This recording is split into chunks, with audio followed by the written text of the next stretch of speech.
Hi, I'm Jonah Comstock, Editor-in-Chief of Pharmaphorum. I'm here with Jeff Meckler, CEO of Indaptus Therapeutics, and we're at BIO 2025, Day 1 in Boston, Massachusetts. This is the second time we've spoken, Jeff, but just to give folks a reminder, tell me a little bit about the elevator pitch of Indaptus. Sure, thank you. Indaptus Therapeutics is a clinical stage biopharma company. We have a package of immune agonists based on gram-negative bacteria that we use to stimulate and reset the immune system and to work in combination with other immuno-oncology agents. And we just launched recently our phase 2 with Tevimbra, BeOne's PD-1 inhibitor. So we're all excited that we're kind of like at the cusp to really find out what this stuff will do. Yeah, so when we spoke before, you weren't in phase 2 in anything yet. So what have you learned? How have you grown? What are some things that have happened between now and then? Well, the biggest thing is we really now have dozens of patients who've gone through the safety, whether single ascending or the multi-dose, the weekly dosing. And it's given us a lot of data on how people respond to this package of immune activators. This is something that really no one else has done before.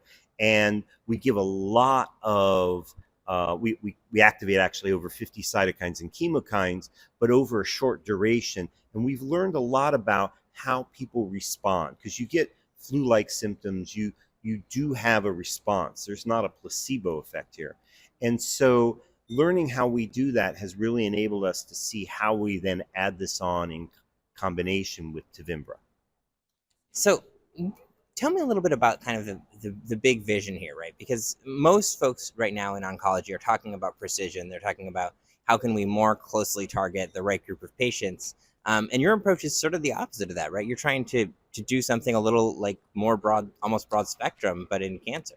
Exactly. And that's really the key here, is that we are turning really 180 degrees to what everyone else is doing.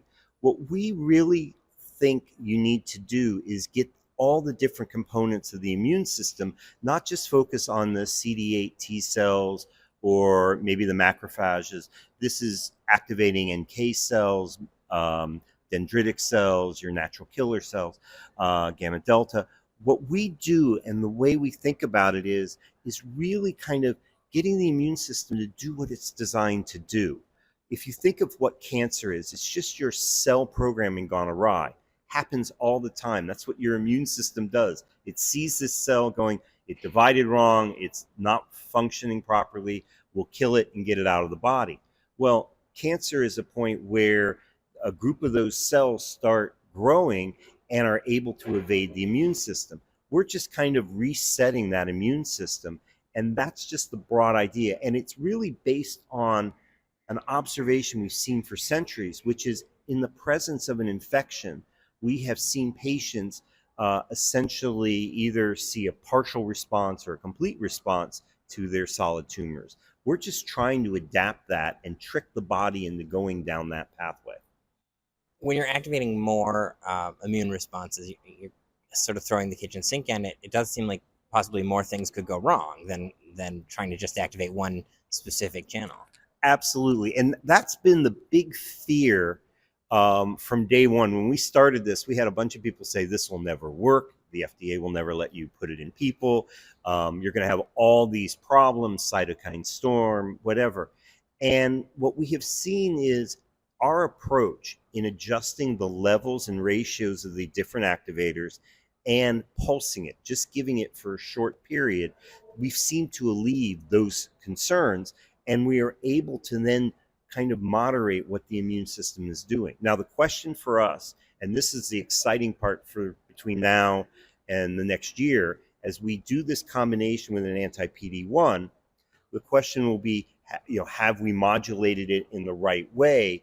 But what we've done is we've opened up a whole new field for people to look at, because now everyone's looking at it and going, wait a second, you can do this. We just recently, last fall, got published in Frontiers in Immunology, and people are looking at it. The article is actually getting cited a bunch. And our chief scientific officer, who also invented this, is getting asked to speak in a lot of places. And what I think we've done is open up that thought process to say, wait a second, that narrow little channel, just going after one, yes, you can find the cancer patients that fit that narrow channel. And that's what we do now. That's really been the targeted IO approach. The other approach has been, okay, let's take drugs, put them in an ADC, have a different payload, target that. It's all been this kind of targeted and then finding that right patient population. We're basically saying, no, we'll add this on and let the immune system rev up. So you also have a big partnership with BeiGene that was announced since we spoke, right? Yeah, well, yeah, that's right. Afterwards, BeiGene, or what they BeOne now, we have a supply agreement. We have technical sharing. What's wonderful is their insights into the anti-PD-1 space, and they've been a great partner because they look at how we can go to the next generation with these checkpoint therapies. And there are some companies that are just harvesting the checkpoint. We're seeing, everybody's watching Keytruda when it's going to go off patent, how that's going to reshape the market. BeOne has really been on the forefront of saying, okay, what can we do? Because seeing 1 out of 4 response rates is not enough. And we know we're hitting one point, what can we do? And we're one of several companies that have these partnerships. The supply agreement's been great. The intellectual interchange with them has been wonderful. What's next for you guys, and what are you kind of looking ahead to in the market?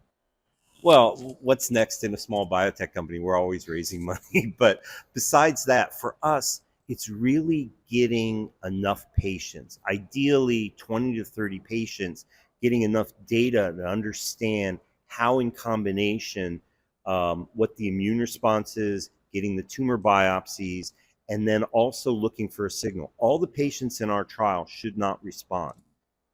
They've either failed PD-1 already, or if they're an indication, a couple of tumor types, there's just no approval of a PD-1.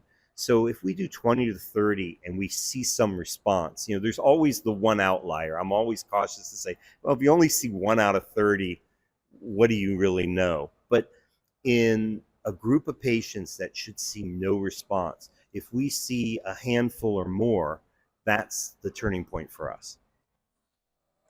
It's day one, and it hasn't really even started yet. So obviously, we haven't really seen this show yet. But is there anything you're excited about here at Bio, or anything you're hoping to learn more about, or hear more people's perspectives about right now?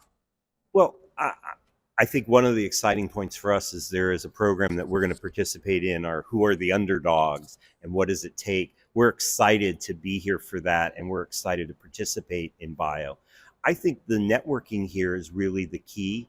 Bio is one of those few moments in our industry where large, small, different parts of this industry, suppliers, different academics are all here, and it's the opportunity to kind of meet. And this is where innovation comes from. This is how this whole ecosystem of the biotechnology industry is. And so that's what I'm looking forward to, is really engaging in that ecosystem.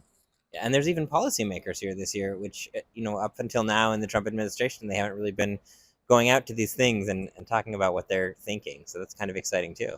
Yeah, there's going to be a whole discussion segment on working with the government, which, you have to look at the environment you're in and look at your constituents.